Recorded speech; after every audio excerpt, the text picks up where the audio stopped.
My friends, we are back here on Schmoozin' with Shmuel. This is Rabbi Shmuel Herzfeld talking with a great man, a man by the name of Jerry Wolman, Gershon Jerry Wolman. Jerry, so what happened? How did you lose the Flyers and the Eagles and a good deal of money in the process? I undertook the development of a 100-story building in Chicago. Yeah, I would have told you not to do that. I would have said no, because the Bible says you can't build a building that's too tall. They tried that once in the book of Genesis. You know what I'm talking about? Yeah, but I think the Tower of Babel. I think you should have told me that, Rabbi, before I started it, not now. Of course. Well, but you ever hear of a Monday morning quarterback? That's me. So you tried to build the world's tallest building. Why? Well, it wasn't only the fact that it was the world's tallest building. It was a beautiful building, and it was an architectural and an engineering feat that had never been accomplished before. And I was proud to be associated with it. And I thought it was the concept of having an office building and apartments above it where people can actually live and work, I thought was a great concept, even though my father would have never bought a grocery store unless he lived upstairs. So it wasn't really something new. And the bottom line was that in trying to build a building, we ran into a serious foundation problem, and the building had to come down, and we had to take out all the caissons, the foundations that were put in there. And you didn't have insurance for that? No, there was no insurance. And who are you going to sue? The world? God? For making the faulty foundation? No. So you had a problem. We ended up with a settlement with the architect and the foundation people because they really were at fault. But we lost a lot of money on it, and it forced me to sell the Eagles, the Flyers, the Spectrum, and almost everything else that I had. And as a result of that, you went back to living in Washington without the building, without a lot of what you had been working for. Mm-hmm. And you had a choice in life. And what were the choices you faced in life at that point? You could have just, for the rest of your life, been depressed about that, or you could have become Jerry Wolman and realized what God created you to do. Well, the bottom line again, Rabbi, was that while I can't tell you I wasn't depressed for a while, I was. I mean, it took a long time to build up what I had, and I was able to do a lot of good for people with what I had, and then I lost everything. But that wasn't as important to me as my relationship with my family, which I had all my life. So tell me, how did you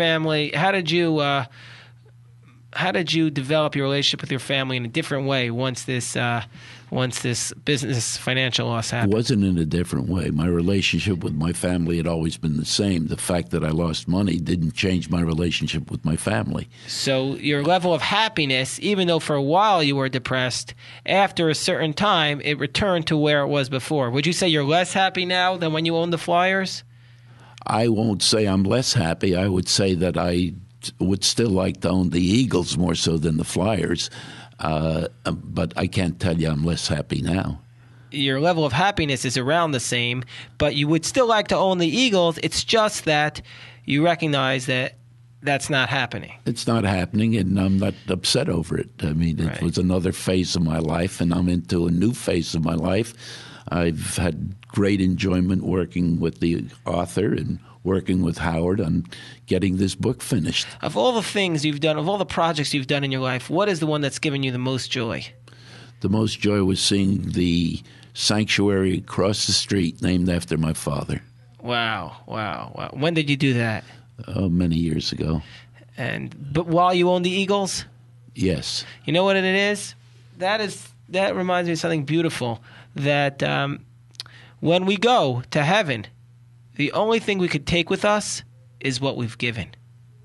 So of all your things, you could lose your money, you could lose your team, but you can't lose the sanctuary. That was dedicated to your father. And that's the end of the day, all we have is the charity we've given. And so that's proof right there. You own the Eagles, but Eagles come and go, but you have the sanctuary for your father. And that's something very special. Rabbi, if you would see the letters that have come in from people who've read the book, including your friend Bob Cohn. Yes, Bob's listening. Shout out to Bob.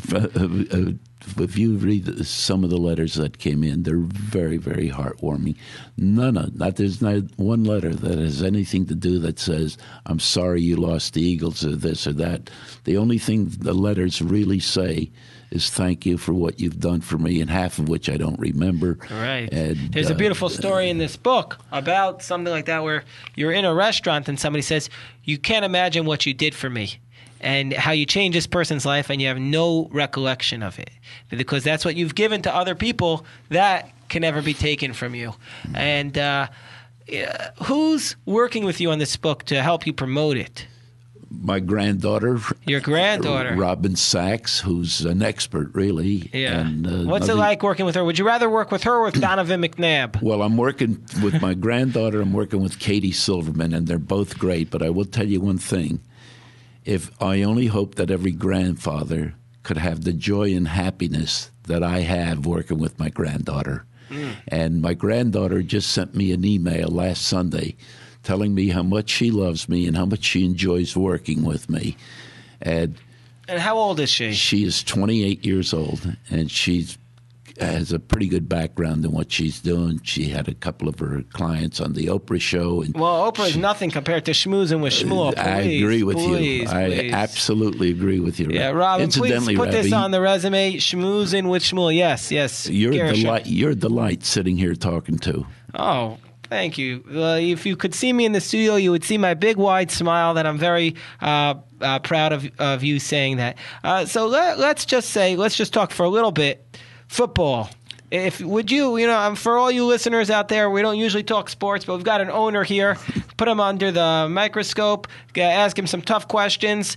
If you had some of these players today, would you take a player like a Ben Roethlisberger who acted in I can't even talk about him. I'm embarrassed to even say what he did, but most people don't know. If you don't know, look it up on the internet. Would you take a guy like that on your team?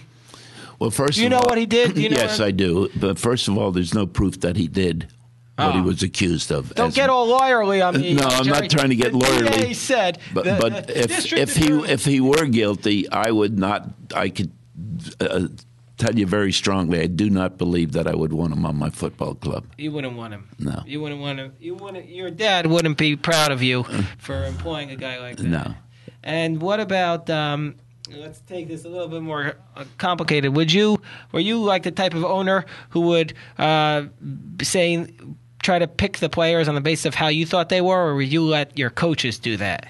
I did know a whole lot about football, and when I hired my coach and general manager and stuff, they had a complete free hand, and I did not interfere with their decisions. Well, if you were owning the team today, I would say you need to let the rabbis decide who should be the starting quarterback, because the rabbis are the ones who I think have the insight into sports. What do you say? Well, if I ever buy a football club, Rabbi, you'll be able to select my quarterback. Yeah, well, the interesting thing was when you bought the NFL team, there's no way of knowing how much that team could have appreciated, from $5 million in '63 to over $1 billion.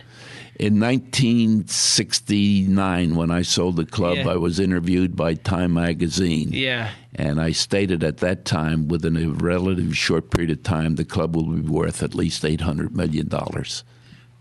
Do you have anything to do with the current owner of the Eagles? Who's the current owner? I know him, but I don't. I'm not. What about with any of the owners? Do they ever invite you to owners' retreats? Yeah, I've talked to Dan Rooney and some of the other owners. I'm still close with Art Modell and some of the other owners. So once in a while they'll give you free tickets? They never give free tickets because it's prohibited by the league, because the other teams share in the income. Oh, in the income, so they can't give away free tickets. No, even when I owned the club and I gave away tickets free, I had to pay for them. Wow. Well, I say to you, Gershon, this is just the tip of the iceberg, but the amazing thing is that I want to point out, no matter how big you got in terms of your sports empire, you never forgot, and you correct me if I'm wrong, you never forgot that you were Jerry Wolman from the Shenandoah. You never forgot how blessed you were to be fortunate enough to have everything you had. You never forgot that you were a Jew. You didn't hide your Judaism for 1 second, right? Never, and I remember every rabbi that was in the Shul in Shenandoah from the time I was a baby till when I grew up. Yeah. So, but you had fun without question, and you had fun before you sold the team and after you sold the team. Yes, I did. Because you had the right approach to life. And you know what they say? They say in the book of Ecclesiastes, Tov Shem Tov Mishemen Tov. A good name is better than good oil. And Jerry Wolman has a good name. You ask anybody about Jerry Wolman, they'll get a smile on their face because they say Jerry Wolman, he's a good man who when he had opportunities to help people, he helps them. And that's the bottom line. And all the people you've helped throughout life, you have no way of knowing. There are thousands of good things. If you got one man a job, and who knows what happened as a result of that, all the charity he gave, all the families he was able to help, all because you understand that when something good happens to you, it's an opportunity to help other people. And I think it all goes back to the Shenandoah. So Gershon, I say to you, Kol HaKavod, it is an honor to have you on Shmoozin with Shmuel.